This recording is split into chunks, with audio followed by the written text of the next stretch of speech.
उपस्थित शिक्षक भारतीचे अध्यक्ष माननीय झाडे सर, समाजवादी गणराज्य पार्टीचे महाराष्ट्राचे अध्यक्ष अतुल देशमुख, राष्ट्रीय ओबीसी मुक्ती मोर्चाचे महाराष्ट्राचे संयोजक भूषण दळवेजी, कुणबी पंचायतचे अध्यक्ष कृष्णकांत मोहोळजी, मुस्लिम सेवा संघचे अध्यक्ष असलम खातमीजी, अल्पसंख्याक फाउंडेशनचे अध्यक्ष यशवंत केलनजी, doctor Babasaheb Ambedkar national student फेडरेशनचे संघटक माननीय डॉक्टर सिद्धांत भरणेजी आणि आमचे प्रवक्ता अशोक यावले. पत्रकार मित्रांनो, 1 ऑगस्ट 2024 ला जो माननीय सुप्रीम कोर्टाचा खास करून अनुसूचित जाती जमातीच्या वर्गाच्या आरक्षणाच्या संदर्भात जो निकाल आला, तो निकाल एकूणच ज्या संविधानाने ज्या लोकशाहीचे आणि वंचित समाजाच्या एकूणच या देशाच्या विकासाच्या प्रक्रियेमध्ये सहभागित्वाचे जे काही स्वप्न पाहिले होते, त्या स्वप्नामध्ये आणि ज्या पद्धतीचं त्याच्यासाठी जे काही संविधानिक संकेत एकूणच या संविधानाने निर्माण केले होते, खास करून निर्माण केले होते, त्या संकेतांना उरफाट करण्याचा, एकदम उलट फेर करण्याचा निर्णय एकूणच 1 ऑगस्ट 2024च्या या निकालामध्ये दिसून येतो. आणि हे जे काही हा जो काही निकाल आहे, मला असं वाटतं की अत्यंत सुनियोजित निकाल आहे. म्हणजे सुनियोजित याच्यासाठी म्हणायचं की याच्यासाठी पहिले वातावरण तयार करण्यात आलं. यापूर्वीचे जे संकेत दिलेले होते माननीय सुप्रीम कोर्टाने, ज्या पद्धतीची वाटचाल गेल्या काही वर्षामध्ये आपल्याला दिसून येते, 1-2 आहे विषय, ज्या विषयामधून म्हणजे आपण शितावरून भाताची परीक्षा केली पाहिजे. असं लक्षात येतं की तुम्हाला सगळ्यांना माहित आहे, ज्या आरक्षणाचं तत्व भारतीय संविधानाच्या सामाजिक नाही, एकूणच त्या चौकटीमध्ये नव्हतं, अशा ईडब्ल्यूएस आरक्षणाचं बिल पारित झालं. ते आरक्षणाचा विषय संविधानाच्या त्याच आरक्षणाच्या चौकटीमध्ये टाकण्यात आला की ज्या चौकटीच्या आधारावर इंदिरा साहानी ते 9 जजचं जे जजमेंट होतं 1992 मध्ये, त्यांनी सांगितलं होतं की आरक्षणाचा आधार संविधानाने, म्हणजे हे जे काल परवाचं जे काही न्यायाधीशांचं जे काही बेंच होतं, संविधान पीठ होतं, ते फक्त 7 जजचं होतं. आणि 9 जजचं जे 1992च्या इंदिरा साहानीच्या केसमध्ये जे जजमेंट होतं, खास करून मंडल निवाडा ज्याला आपण म्हणतो, त्याच्यामध्ये त्यांनी स्पष्ट म्हटलं होतं की या संविधानामध्ये सामाजिक न्यायाचा आधार आहे आणि केवळ सामाजिक मागासवर्गाच्या आधारावर आरक्षण देता येतं. आणि म्हणून माननीय व्ही.पी. सिंगांनी जे 13 ऑगस्ट 1990 साली जे काही एक्झिक्युटिव्ह ऑर्डर काढली होती, ओबीसींना 27% सरकारी नोकऱ्यांमध्ये आरक्षणाचं, ते वैध आहे. आणि त्याच्यानंतर जे नरसिंहराव सरकारने जे 10% आर्थिक आधारावर आरक्षणाचं बिल आणलं होतं 13 सप्टेंबर 1991, त्याला अवैध ठरवण्यात आलं. आणि माननीय सुप्रीम कोर्टाने या पद्धतीचे संकेत त्यावेळेस दिले होते. पण त्या निकालामध्ये सुद्धा ज्या ओबीसींचं आरक्षणच मिळालं नाही, त्या ओबीसींना क्रीमी लेअरची अट लावण्यात आली, असा संकेत त्या निकालामध्ये होते. म्हणजे तो विषयच नव्हता संविधान पीठाच्या समोर. तो विषय कुठून आला, कुणाच्या कल्पनेतून आला, तो मांडण्यात आला. आणि ओबीसींना आरक्षण लागू होण्यापूर्वीच त्याच्यामधला एक वर्ग वगळण्याचा त्यांनी निर्णय घेतला. आणि मग सरकारने काहीतरी क्रीमी लेअरच्या अटी ठरवल्या आणि त्या लागू झाल्या देशामध्ये.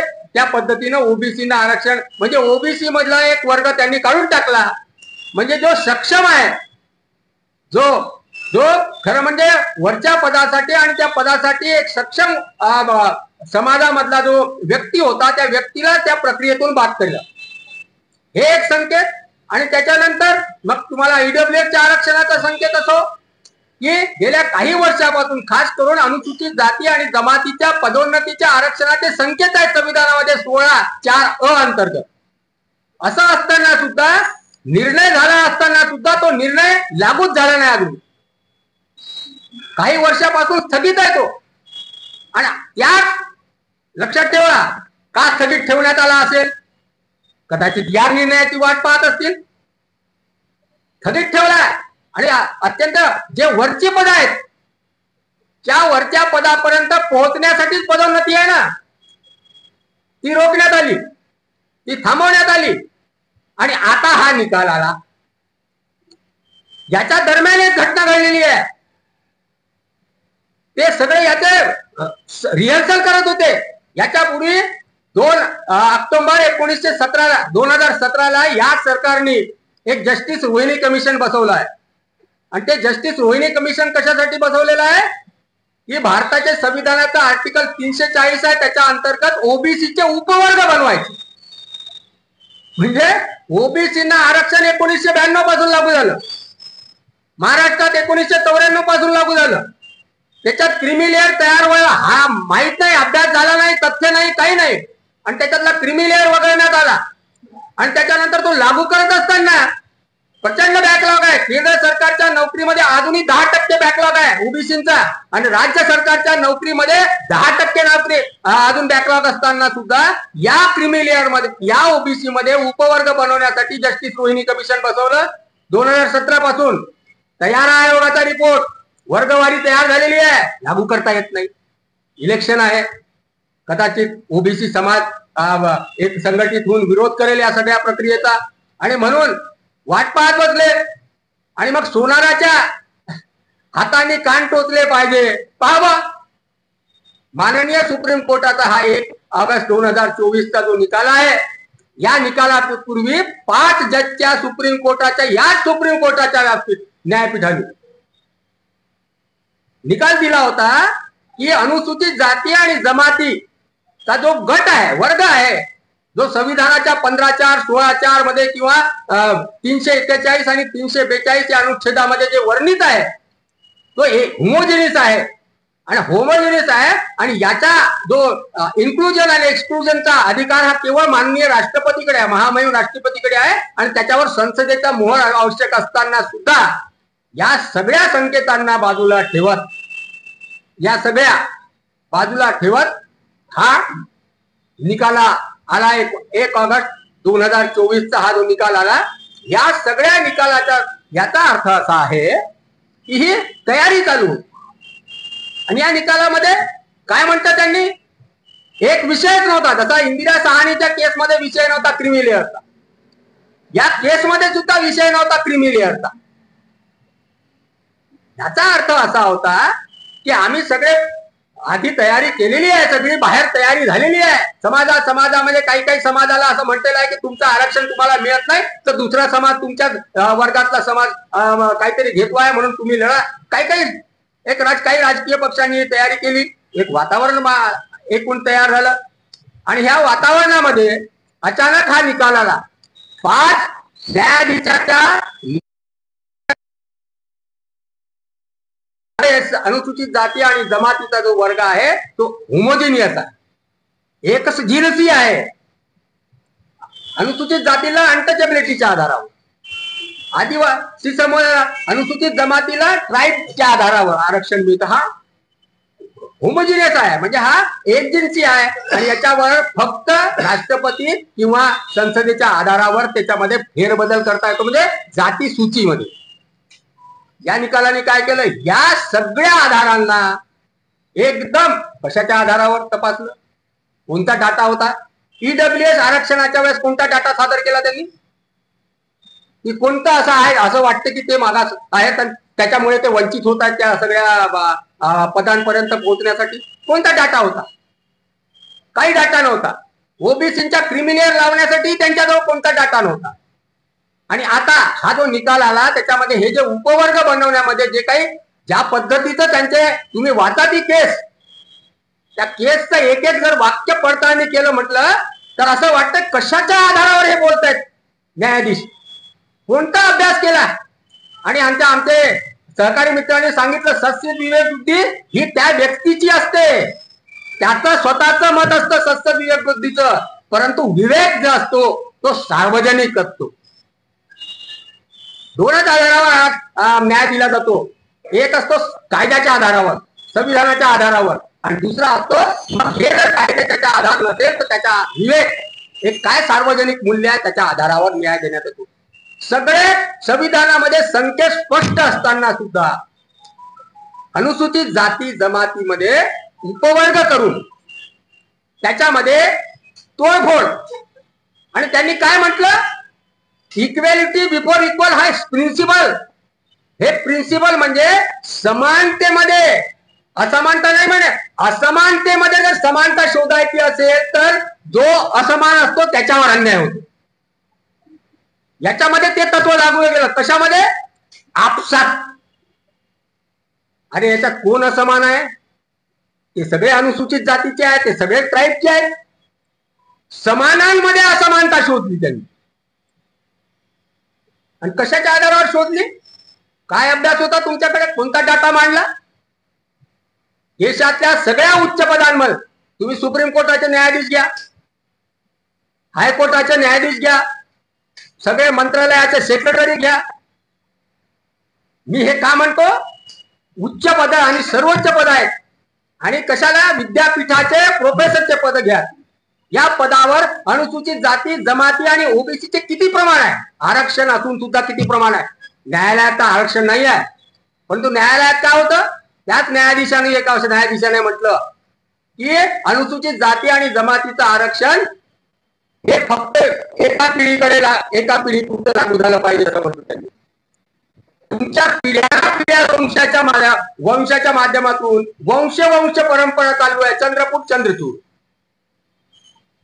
तुम्हाला नाही लागू, तुम्ही सर्वोच्च पदापर्यंत पोहोचला.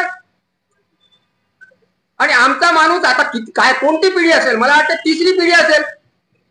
तिसऱ्या पिढीमध्ये आमचा माणूस क्रीम झाला, आणि क्रीम झाला तर इतका बॅकलॉग शिल्लक कसा आहे? असा कसा? आमचं म्हणणं आहे सर्वोच्च न्यायालयाचे न्यायाधीश, हायकोर्टाचे न्यायाधीश हे क्रीम पद आहे. याच्यावर किती आमचे लोक आहेत?